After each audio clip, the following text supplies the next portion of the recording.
There's a bigger dream waiting for you, just waiting for you to step into it.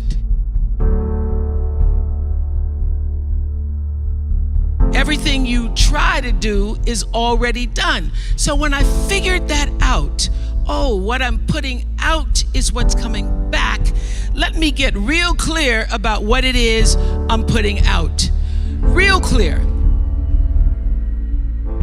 So I read a book about 1989 called Seed of the Soul. And in that book, Gary Zukav talked about the laws of karma, of the laws of cause and effect, the third law of motion. And in that book, he talked about how your intention is always one with the law. Meaning, before you even think about a thing, you have an intention for the thing. And that the intention is going to determine the outcome.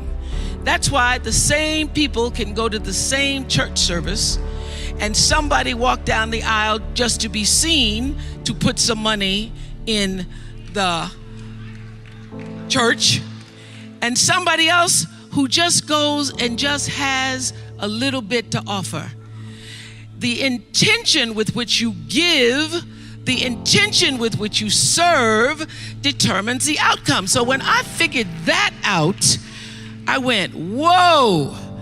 I changed everything I did on my show. I called in the producers and I said, from this day forward, I will no longer be speaking to the KKK.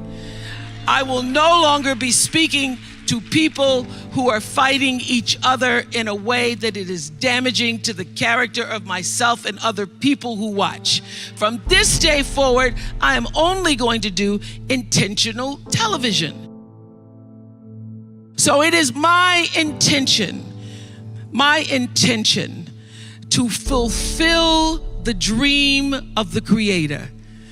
It is my intention to live to the highest calling and be pressed to the mark of the highest calling that I have come to do. And when you can ask the Creator, ask that which made you you, what is your dream for me? I guarantee you, instead of you trying to define the dream, what is your dream for me? If you're able to lean into the dream that the universe and all the forces of light and love and power and grace by all the names that we call God has for you, nobody can touch you. Every single day, I would have a pre-show meeting and have the producers come in and state to me, what is your intention? How do we want to use whoever is on this show, whatever is happening on this show, to serve the audience in a way that fulfills the mission of uplifting, enlightening, encouraging, as well as entertaining? And if it doesn't do that, then I can't do it.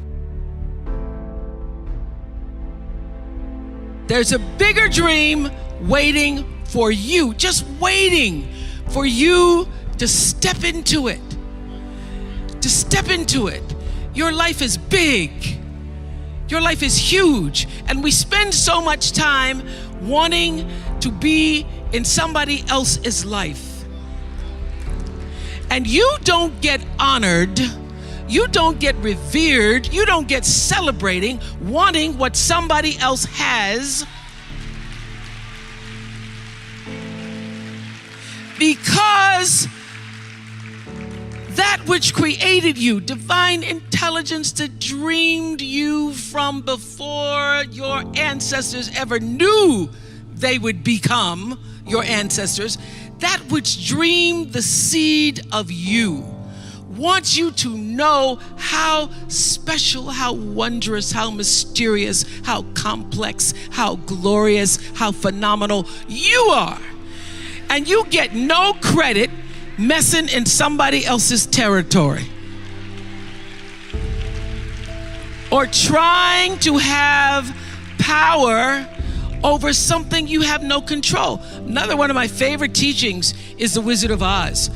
When the Wicked Witch of the West says, go away from here because you don't have any power here, you have no power in any territory other than your own. Oh, but you are the master of that. You get to be the master of your own fate. You get to be the captain of your own soul. And if you just manage that, if you just took care of your territory, oh, the glorious, glorious, glorious, wondrous, wondrous opportunities and possibilities that are waiting for you. So the question is, what are you resisting? What are you pushing against? What are you not allowing? What are you blocking because you have this idea of who and what you're supposed to be, instead of leaning into the dream that's already been created and waiting for you? It's waiting for you. And the second, it's an instant thing. It's a shift in the way you see yourself and the power from which you have come. I went through some tough times after I left the Oprah show. I made a conscious decision that when I felt I had said all that I could say and the audience had heard it, that I would move on and that I would not spend my life regretting or trying to hold on to what used to be or hold on to what I had. So I dreamed this dream of starting a network. And in the beginning, it was a struggle. It was a struggle because honest to goodness, I did not know what I was doing. I was trying to figure it out. I thought that the Oprah show audience would follow us to OWN, and then I realized y'all didn't have cable.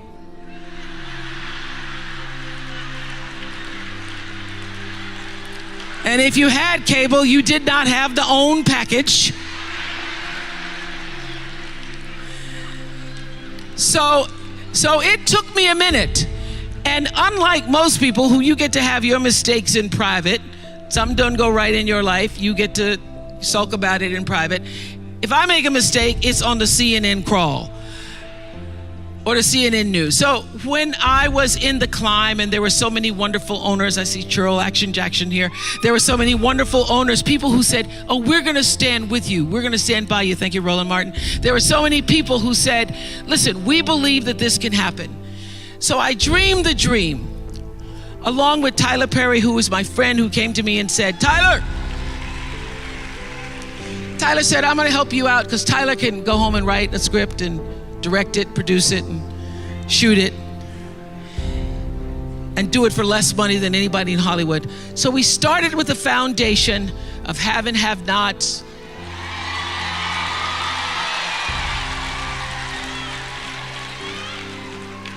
If loving you is wrong, love thy neighbor, Mama Hattie. And then I started to dream another dream about scripted television, because in the beginning I was told you couldn't do it. You couldn't do it, didn't have enough money to do it. And I dreamed the dream. I read Proverbs 11:28 that says, those who trust in their riches will fall, but the righteous will rise and thrive like a green leaf.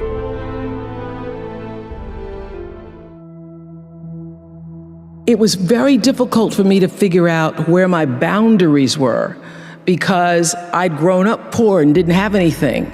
So it's easy when you don't have anything and people ask you for money. And they say, I need $500. You say, I don't have it because I'm just trying to get my rent paid. It's harder when your multi-million-dollar salary is now in the paper and you get a lot of friends and cousins you didn't have before. So how do you set boundaries for yourself? I was having trouble setting boundaries for myself for even strangers. People would just show up at my door in Chicago and say, oh, bro, I left my husband, please help me. And I would, because she knows I have it. So what I learned is that, oh, the reason why people keep showing up is because my intention is to make them think that I'm such a nice person that You can ask me for anything. You can get me to do anything. I'm going to say yes. I'm going to say yes. So when Stevie called me this time, I thought I'd try out my first no on Stevie. Let's start big. He wanted me to donate some money to a charity, and I didn't want to donate to the charity because I have my own charities and I care about a lot of people, but the problem is when you have money, everybody thinks you just want to give to everything. So every letter I ever get starts with, "We know you love the children." Yes, I do love the children, but somebody else is going to have to help the children. So I said to Stevie, no. And as a person who has that disease to please, I was waiting for him then to say, "I will never speak to you again. I will never call you. I will never sing a song for you." And he didn't. He just said, "Okay." "Okay? Okay, it's okay?" He said, "Okay, check you later." And what I learned from that is, many times you will have angst and worry about things and put yourself in a state when the other person really isn't even thinking about you. So learning that I could specifically determine for myself what the boundaries were for me, what I wanted to do, give my money, give my time, give of my service to who I wanted to give it to when I did, that I get to make that decision. And just because you get 100 requests a week doesn't mean you have to try to fulfill all of that. Just because you have all of these demands on your time and on you doesn't mean that you have to say yes. You get to decide because you're the master of your fate. The captain of your soul, as William Ernest Henley said in Invictus. And understanding that really changed the meaning of my life in that I was no longer driven by what other people wanted me to do, but took charge of my own destiny, making choices based upon what do I feel is the next right move for me. Quincy Jones discovered me. And it's so interesting to me because when I was working as a television newswoman in Baltimore, and really all I wanted to do was be an actress, but I was doing television, and I felt at the time, well, I can't quit this job because this is what everybody else wants to do. And if I quit this job, what am I going to do? And I was going to a speech coach at the time that the station had sent me to. The broadcasting school, they sent everybody to the same woman. And I was telling her, I really don't want to do this. What I really want to do is act. And she says, "My dear, you don't want to act, because if you wanted to act, you'd be doing it. What you want to be, my dear, is a star. Because if you wanted to act, you'd be waiting tables in New York. And I thought, now why am I going to wait tables if I'm already working in TV? So I said, well, what I think is going to happen is I will be discovered. Because I want it so badly, somebody's going to have to discover me." And she said, "You just dream. You dream, you're a dreamer." So when it happened, I called her up. I said, "You will not believe this. I got discovered." And it really was a discovery. It's like one of those Lana Turner stories, only it wasn't a drugstore. He was in his hotel room, saw me on TV. It was unbelievable. So the interesting thing about that is that I truly believe that thoughts are the greatest vehicle to change power and success in the world. Everything begins with thoughts. I mean, the chairs that we're sitting in, the room that we're in, all started because somebody thought it. So I thought up The Color Purple for myself. I know this is going to sound strange to you. I read the book. I got so many copies of that book. I passed the book around to everybody I knew. If I was on the bus, I'd pass it out to people. And when I heard that there was going to be a movie, I started talking it up for myself. I didn't know Quincy Jones or Steven Spielberg or how on earth I would get in this movie. I'd never acted in my life, but I felt it so intensely that I had to be a part of that movie. I really do believe I created it for myself. I wanted it more than anything in the world and would have done anything to do it. Anything to do it. Turn your wounds into wisdom. You will be wounded many times in your life. You'll make mistakes. Some people will call them failures. But I have learned that failure is really God's way of saying, excuse me, you're moving in the wrong direction. It's just an experience. Just an experience. I remember being taken off the air in Baltimore, being told that I was no longer being fit for television and that I could not anchor the news because I used to go out on the stories. And my own truth was, even though I'm not a weeper, I would cry for the people in the stories, and which really wasn't very effective as a news reporter, to be covering a fire and crying because the people lost their house. And it wasn't until I was demoted as a on-air anchor woman and thrown into the talk show arena to get rid of me that I allowed my own truth to come through. And the first day I was on the air doing my first talk show back in 1978, it felt like breathing, which is what your true passion should feel like. It should be so natural to you. And so I took what had been a mistake, what had been perceived as a failure with my career as an anchor woman in the news business, and turned it into a talk show career that's done okay for me. What drives you to keep working so hard? You and I are in the 60s category, and so when you're in your 60s, you've lived more than you're going to live, realistically. So when you realize you've lived more than you're going to live, you can say, why not relax a little bit? Why not just ease up? Why have you decided to even work harder than you did before? Because I think, David, that everybody, the thing that worked for me all these years, whether it was the magazine, or which I still have, or whether it was the show, I understood that there's a common denominator in the human experience. And I want the same thing you want, which is the same thing you want and you want. What we all want is to be able to live out the truest, highest expression of ourselves as a human being. That doesn't end until you take your last breath. What is the truest, highest vision that you hold for yourself? No matter where you are in your life, there's always the next level. There's always the next level to the last breath. So I feel that I always knew that I would be done with the show when I felt like, oh, I've said as much as I could say here on this platform. And then how will I be used? I feel that until you have used your value as a human being, you're not done.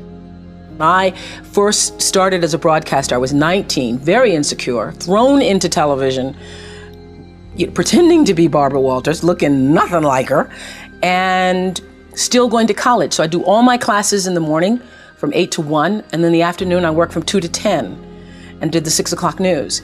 And would stay up and study and all that stuff, until 1, 2, 3 o'clock in the morning, and then just start the routine all over again. And my classmates were so jealous of me that I remember taking my little $115 paycheck, and at the time I thought it was really a lot, but taking $115 and trying to appease them. I would always, anytime anybody needed money, I was always offering, oh, you need $10, or taking them out for pizza, ordering pizza for the class and things like that. That whole disease to please, that's where it was the worst for me, I think, because I wanted to be accepted by them and could not be, because first of all, I didn't have the time. They wanted me to pledge, and I didn't have the time to pledge. I didn't have the time to be a part of all the other college activities or a part of that whole lifestyle. And it was very difficult for me socially, really one of the worst times of my life, because I was trying to fit in school and be a part of that culture, but also trying to build a career in television. It's very difficult for me to even see myself as successful, because I still see myself as in the process of becoming successful. To me, successful is getting to the point where you are absolutely comfortable with yourself. And it does not matter how many things you have acquired. The ability to learn to say no and not to feel guilty about it, to me, is about the greatest success I have achieved. The fact that I have, in the public side, done whatever is fine. It's all a part of a process for growing for me. But to me, to have the kind of internal strength and internal courage it takes to say, no, I will not let you treat me this way, is what success is all about. It's the same thing that prevents you from being abused as a child, that prevents you from being abused as an adult, that allows you to build success for yourself. I will not be treated this way. I demand only the best for myself. You are worthy to say no. That it's okay if you say no. It's okay if you say no and then people don't like you. That's really okay. The important thing is how you feel about what you're doing, how you feel about yourself. It's a long struggle, though. It's a long struggle. And I'm just hoping that, in the work that I do on the show and the speaking that I do around the country, and that young people who are watching this can get the lesson sooner than I did. Because it's painful, because you keep repeating it over and over and over until you get it right. And what I found is that every time you have to repeat the lesson, it gets worse. Because I call it God trying to get your attention, the universe trying to get your attention. So we didn't get your attention the first time, so we're gonna have to hit you a little harder this time. So I'm still doing it, I'm still learning. Create the highest, grandest vision possible for your life, because you become what you believe.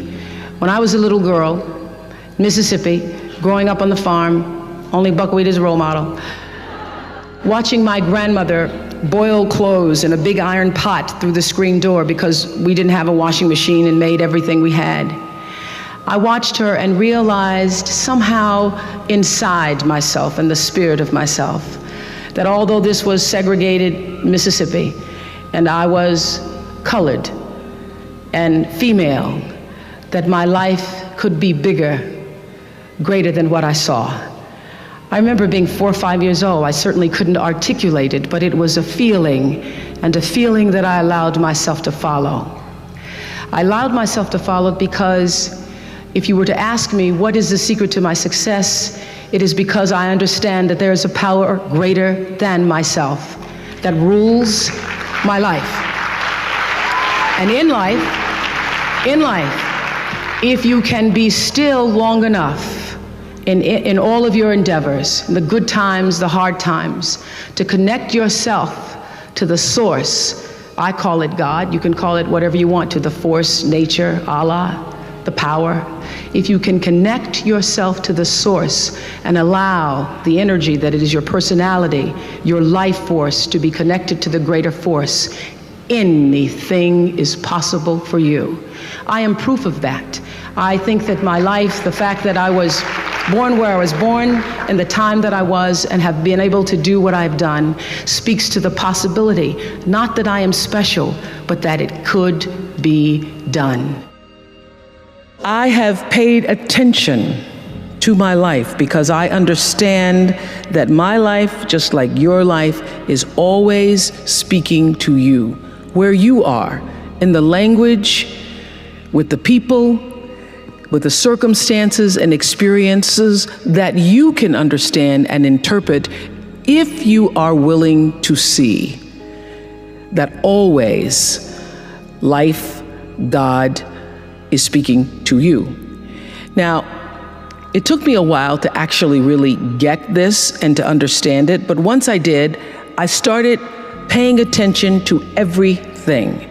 And one of the reasons why I can now accept the fact that I can offer my gatherings of information and wisdom and call myself a spiritual teacher is that every single person who ever came on my show, and I hear there's like 37,000 guests I've talked to, a lot of them came from dysfunction and a lot of them wouldn't appear to be teachers, but every one of them had something to say that was meaningful and valuable and that I could use to grow myself into the best of myself, which is what all of our jobs are.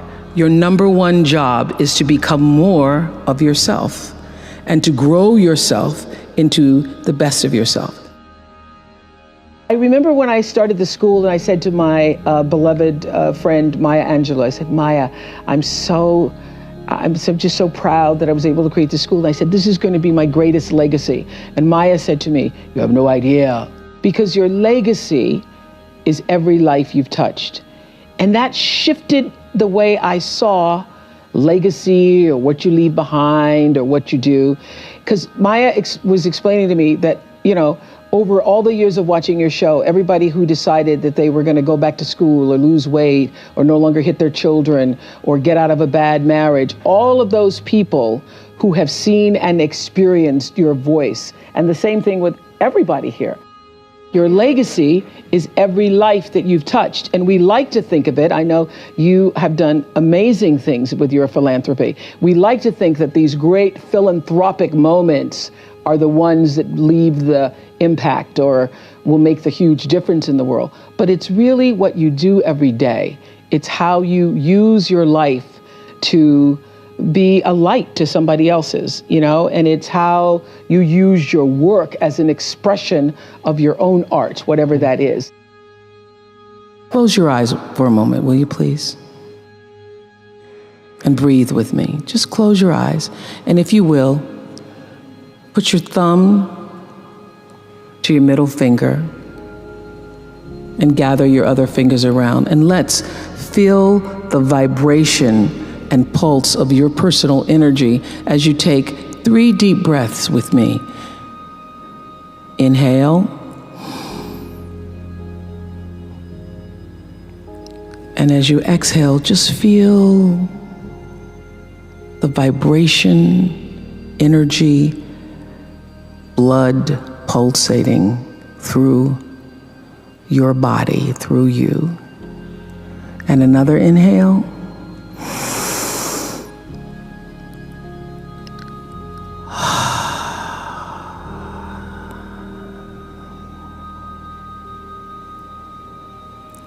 And another inhale.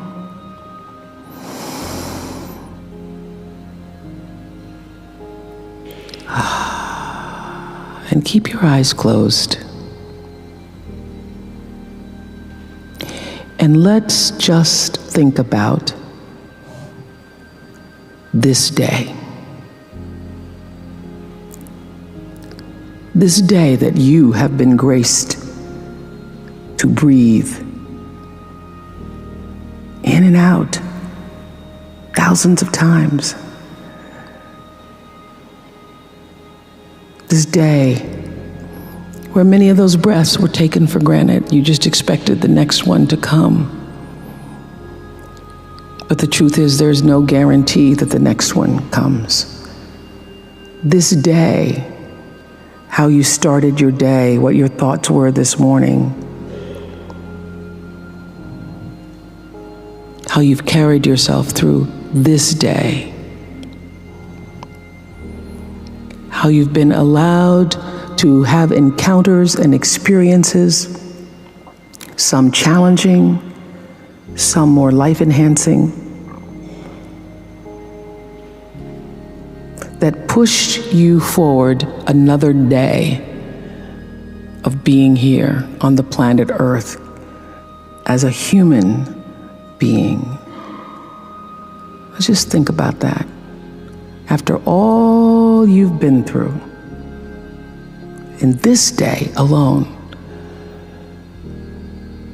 and the many days and years past, how you got here to this prestigious, esteemed university, the choices you made that have brought you to this day.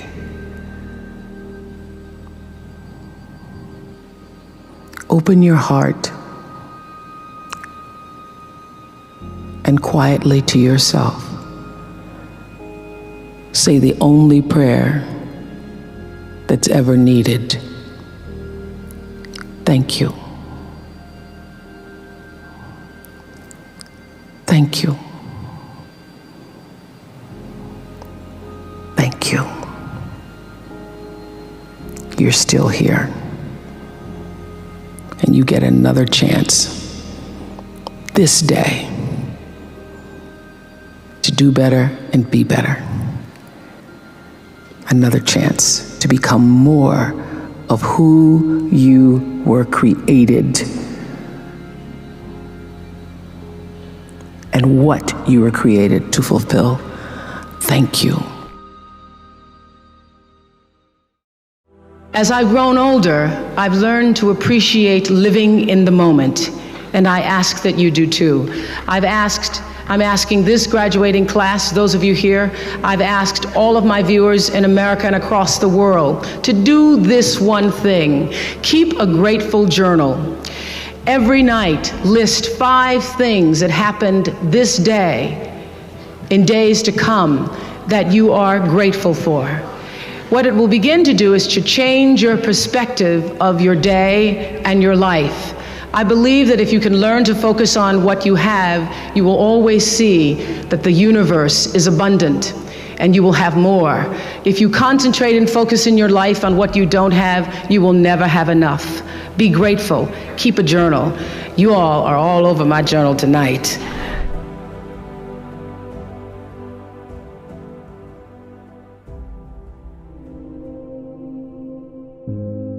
Your real job in life is to figure out what it is you are called to do. And you use a job until you can figure out what the calling is. Because a job is necessary to survive, and you live in a world where so in my early days, I had a job. I had a job until I could figure out what it was really, what that gave my life its purpose and meaning. And I'd gotten demoted in my job in Baltimore as an anchorwoman because as they hired me and then they decided I was the wrong color and I was the wrong size and I was the wrong, I had lots of problems and they were trying to take me off the air. And they put me on a talk show one morning because they didn't know what to do with me. But I felt like this is what I'm supposed to do. All these years I've been misplaced in news. But the moment I did that talk show, I felt like, oh, I can be myself. And that was August 14th, 1978. And that was the beginning of fulfilling the calling. If you can find what is your passion, if you find what you love, you never get tired. Or if you do get tired, you're fueled by the energy of your work. So I know that I'm doing exactly what I'm supposed to be doing at this time. I also know that what this show can do in terms of being a voice in changing the world, it's just the beginning of what this show can do. It's fun to do things like this, but and it's necessary to do things like this in order to be able to do the bigger, grander things, to change what happens to the face of children in Africa, for example, what happens to education with kids in this country. So I believe that that what has happened to me is really the beginning of the greater passion to come. But if you find out what you're supposed to do, and you know what you're supposed to do by how it feels, and so you know if you're doing the right thing, if it feels like it's right to you. And when you hit the thing that feels right, when you know it's the right thing, you know it's right because it gives you your juice, and you know it's right because you would do it for nothing. You would do it for nothing and find a way to be able just to do it in order to be able to continue. That's how you know you're doing what you're supposed to be doing. There were many days that I sat in my chair across from 1 or 2 or 5 or 6 or 7 people, and I would be so frustrated because I just wanted to shake people sometimes and say, why didn't you pay attention to your life? I said on the show, probably the producers tell me that they counted 33 times, but I know I thought it at least 1,000 times. I would say listening to your life as it whispers to you first, so that it does not have to knock you upside the head with a brick or come crashing down on you as a brick wall, is one of the greatest principles of life, because there are many things that happen in life that are beyond our control. Natural disasters, death, unexplained events. But there are also many, many, many things in life which we can control and become out of control because you're just not paying attention. You are sleepwalking through your life. And I have seen this so many times on the show. I wanted to take the guests and go, would you just pay attention? So this is what I've learned and how I've explained it to myself. Life whispers to you all the time. Your life is speaking to you all around, from the time you wake up in the morning and every single experience that's coming into your personal space into your physical space. All of those experiences are speaking to you. They're telling you something about your life and about your circumstances. It whispers, and if you don't get the whisper gets louder. If you don't get the whisper, when it gets louder, it gets, I call it like a little pebble, like a little thump upside your head. When I was a kid, if I was doing something my grandmother didn't like, she'd just turn around and thump me. She wouldn't even look at me. She'd just give me a thump, and I'd know that's my cue to stop it, or we're gonna get worse. The whisper is the message. The pebble or the thump upside the head, usually it's gone into a problem. You don't pay attention to the problem becomes a brick upside your head. The brick upside your head is a crisis. You don't pay attention to the brick upside your head, the crisis turns into a disaster, and the whole house brick wall comes falling down. Many of you, as I have been, as I am, are where you are in your life based upon what you believe. And it's not just what you think you believe on the surface, it's also your shadow beliefs that are holding you back from moving into the life that you believe you deserve. What I know is if you're not looking at the shadows, if you're not looking at what is subconsciously running through the tape in your mind, telling yourself you're not good enough, you're not worthy enough, you're not smart enough, you're not enough, which is a tape that's playing for a lot of people. If you're not conscious of that, then you end up acting out of that belief system and not out of what you know to be the truest or want to be the truest for yourself. But you don't become what you want, because so much of wanting is about living in the space of what you don't have. So if you start to think about that, really, why are you where you are in your life? The choices that you have made have been because of what you believe to be true for yourself. But I have always had the deep understanding for myself that if anything was going to move forward in my life, that I was going to have to be responsible for making that happen. And I know that to be true now and can articulate it as you are responsible for your life. And if you're sitting around waiting on somebody to save you, to fix you, to even help you, you are wasting your time, because only you have the power to take responsibility to move your life forward. And the sooner you get that, the sooner your life gets into gear. This is what I know from doing 25 years and thousands of interviews on The Oprah Show. It does not matter where you come from. I have seen people come out of the desert, walk across the desert, being born in the most dire of circumstances. Doesn't matter what your mama did, whether she did or had a PhD or no D. What matters is now, this moment, and your willingness to see this moment for what it is, accept it, forgive the past, take responsibility, and move forward.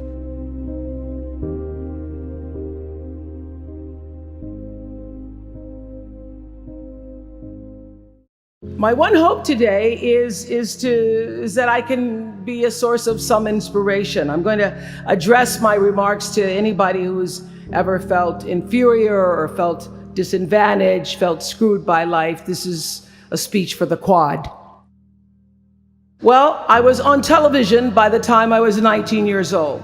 And in 1986, I launched my own television show with a relentless determination to succeed. At first, I was nervous about the competition, and then I became my own competition, raising the bar every year, pushing myself as hard as I knew. Sound familiar to anybody here? Eventually, we did make it to the top, and we stayed there for 25 years. The Oprah Winfrey Show was #1 in our time slot for 21 years. And I have to tell you, I became pretty comfortable with that level of success. But a few years ago, I decided, as you will at some point, that it was time to recalculate, find new territory, break new ground. So I ended the show and launched OWN, the Oprah Winfrey Network. 1 year later, after launching OWN, nearly every media outlet had proclaimed that my new venture was a flop. Not just a flop, but a big, bold flop, they call it. I can still remember the day I opened up USA Today and read the headline, "Oprah not quite standing on her own." It really was, this time last year, the worst period in my professional life. I was stressed and I was frustrated, and quite frankly, I was embarrassed. It doesn't matter how far you might rise. At some point, you are bound to stumble, because if you're constantly doing what we do, raising the bar, if you are constantly pushing yourself higher, higher, the law of averages, not to mention the myth of Icarus, predicts that you will at some point fall. And when you do, I want you to know this, remember this: there is no such thing as failure. Failure is just life trying to move us in another direction. Now, when you're down there in the hole, it looks like failure. So this past year, I had to spoon feed those words to myself. And when you're down in the hole, when that moment comes, it's really okay to feel bad for a little while. Give yourself time to mourn what you think you may have lost.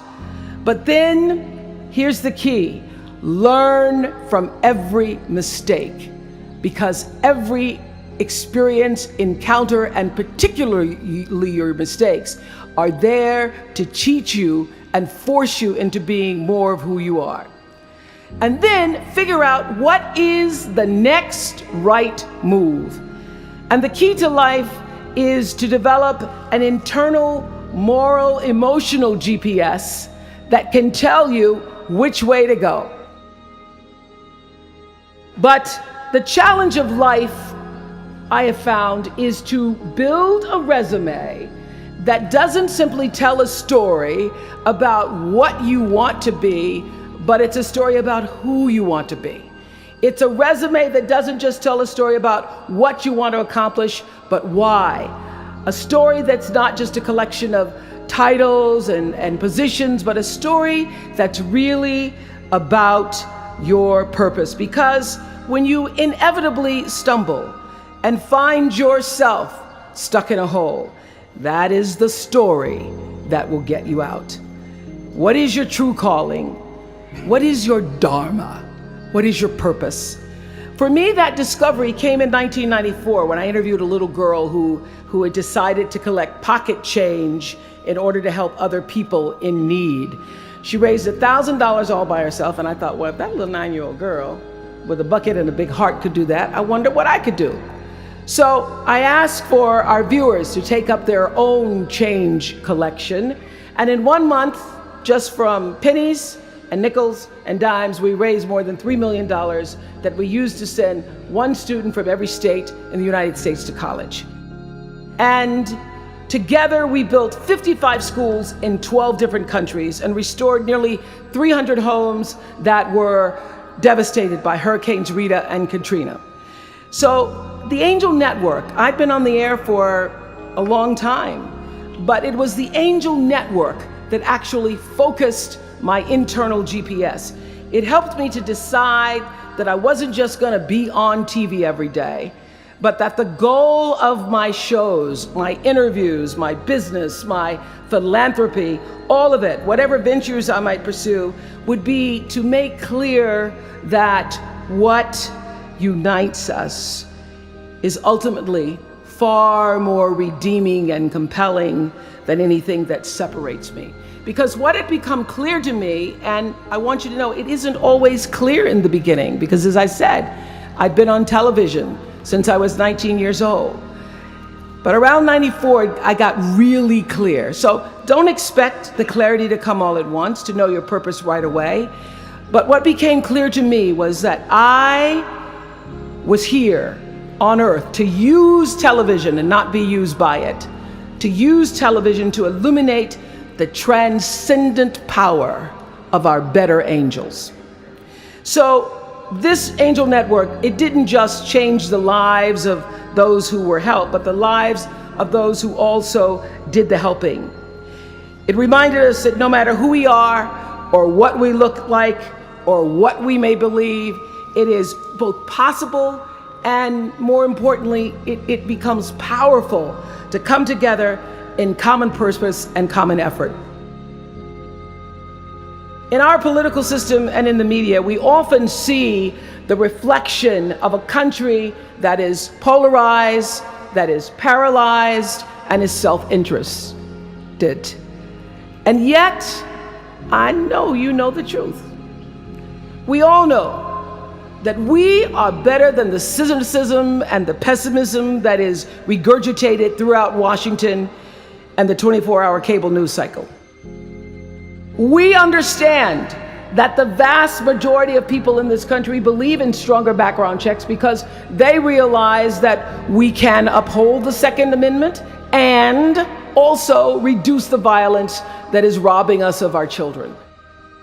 And we understand that most Americans believe in a clear path to citizenship for the 12 million undocumented immigrants who reside in this country, because it's possible to both enforce our laws and at the same time embrace the words on the Statue of Liberty that have welcomed generations of huddled masses to our shores. We can do both.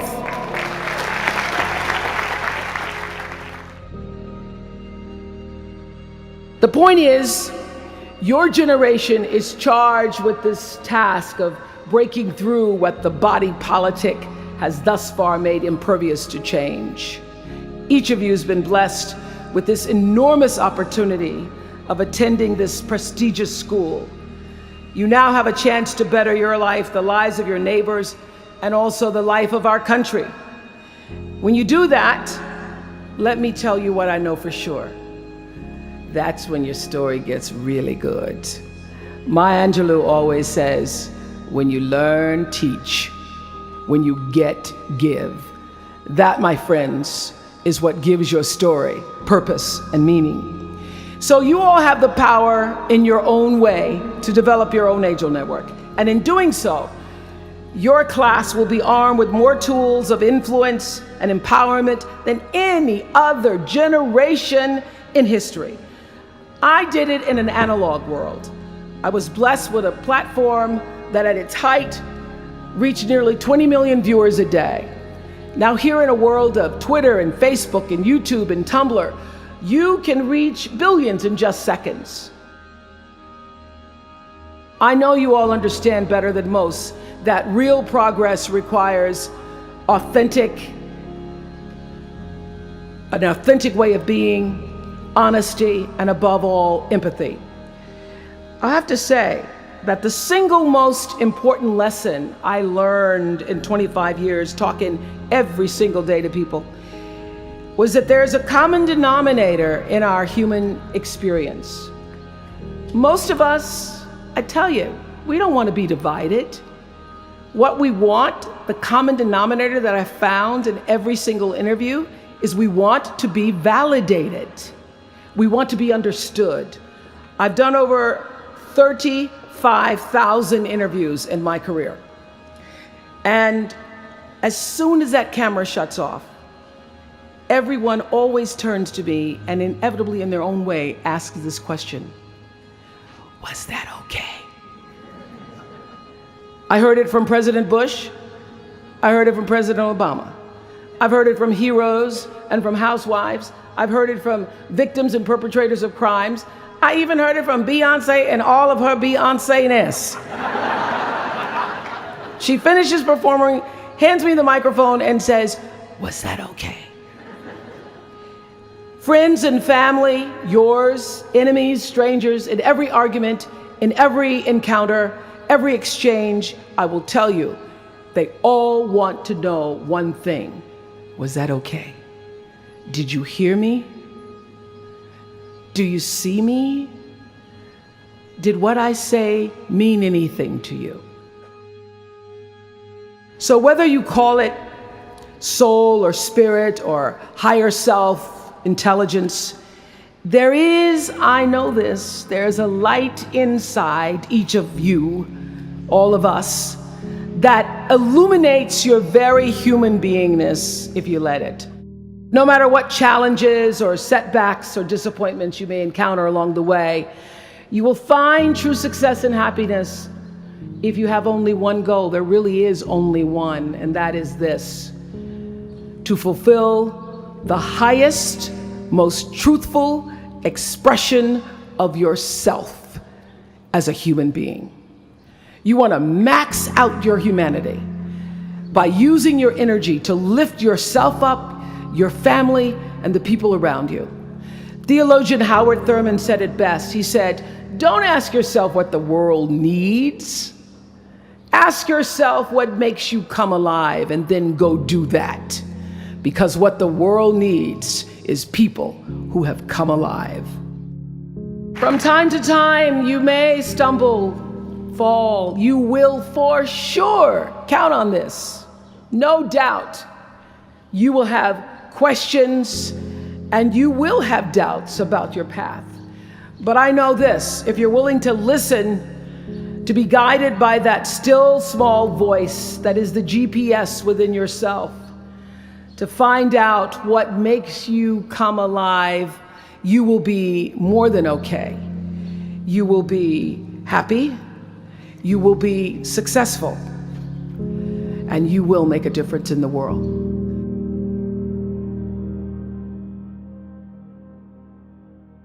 The three things that I want to leave with you, just these three. I could do 10, I could do a whole life class. But just these three things will carry you if you let them. First and foremost, knowing who you are. Knowing who you are. Being able to answer this question: who am I? And what do I want? Who am I really? My answer is I am God's child. I am that which is born of all that is. I am, as Pierre de Chardin said, a spiritual being having a human experience. Come trailing the breath of the ancestors yet, but trailing the breath of the angels, and understanding that because I am connected to the source of all that is possible for me. That's who I am. And what do I want? I don't want to just be successful in the world. I don't want to just make a mark or have a legacy. The answer to that question for me is I want to fulfill the highest, truest expression of myself as a human being. I want to fulfill the promise that the Creator dreamed when He dreamed the cells that made up me. What do I want? You must have some kind of vision for your life. Even if you don't know the plan, you have to have a direction in which you choose to go. What I've learned is that's a great metaphor for life. You want to be in the driver's seat of your own life, because if you're not, life will drive you. So, knowing who you really are in this space and time that we embody. That's number one. What do you want? Who are you? Number two, you must find a way to serve.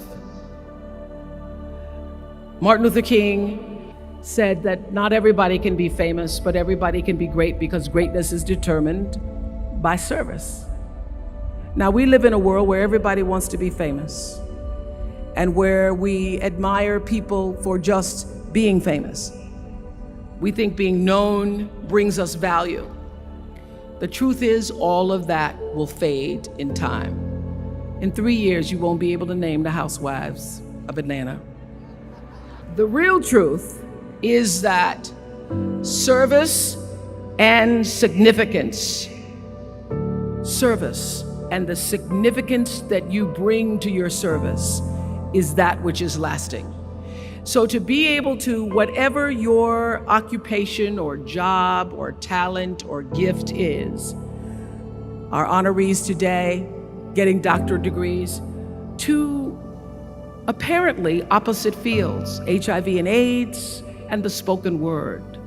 But what they have in common is service, using the spoken word in service to community and the world, using your knowledge and information about HIV and AIDS and medicine in service to the world. And if you look at all the most successful people in the world, whether they know it or not, they have that paradigm of service.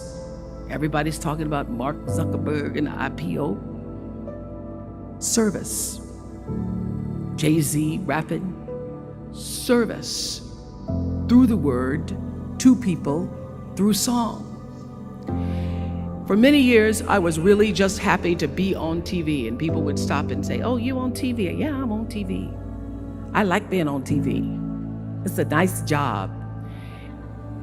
And it was about the time that I received my honorary doctorate from Spelman around 1993. So I don't know if that had something to do with it. I thought of myself as Dr. Winfrey. That I went back and I took a long look at what it was I was doing on TV and made a decision that I was no longer going to just be on TV, but I was going to use TV as a platform, as a force for good, and not be used by TV. And I will tell you, my decision to make that significant change in the way I operated on television, using television as a service, changed my career exponentially. Service through medicine, service through art, using whatever it is you produce, your product, as a way of giving back to the world. When you shift the paradigm of whatever it is you choose to do to service and you bring significance to that, success will, I promise you, follow you. Service and significance equals success. That's number 2. Number 3, it's so simple, but so hard to do. Always do the right thing. Be excellent. People notice. Think of how you notice. You go to Taco Bell, somebody gives you an extra napkin and some sauce. You notice. You want to go back to that person, because even at Taco Bell, excellence shows itself. Be excellent. Let excellence be your brand. Everybody talks about building a brand. I never even knew what that was. When people would say, "You're a brand," I would say, "No, I'm just Oprah."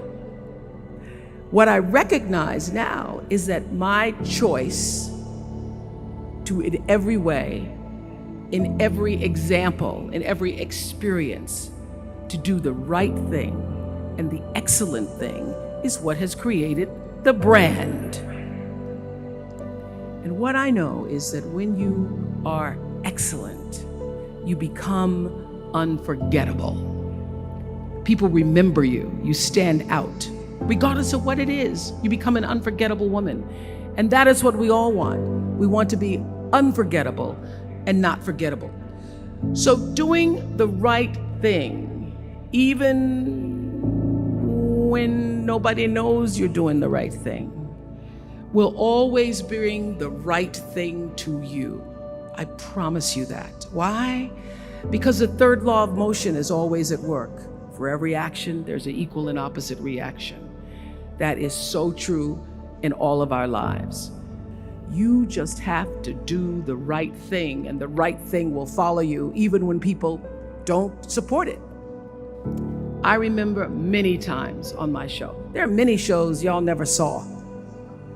And the reason you didn't see them is because I got the last vote. And I remember 2010, my team, hardest working team in television, had done this interview with a woman who turns out she was a Sunday school teacher by day and a sex addict at night. And they were like, you won't believe it.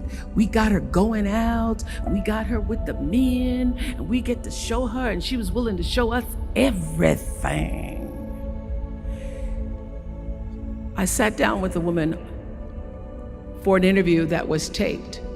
And during the process of the interview, I said, why are you doing this?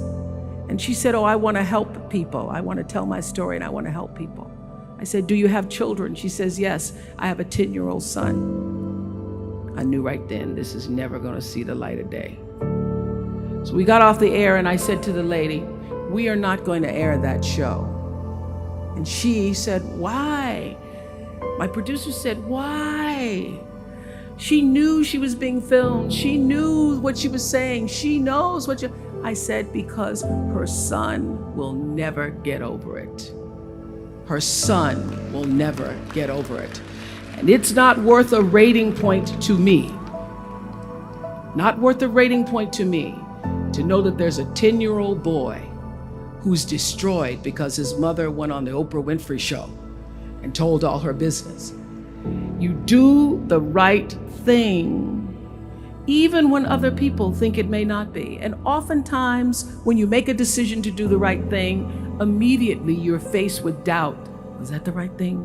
Was that the right decision? I don't know, was that the right thing? You always know it's the right thing, when in the end, there is peace. You are rewarded by peace in knowing that you did the right thing.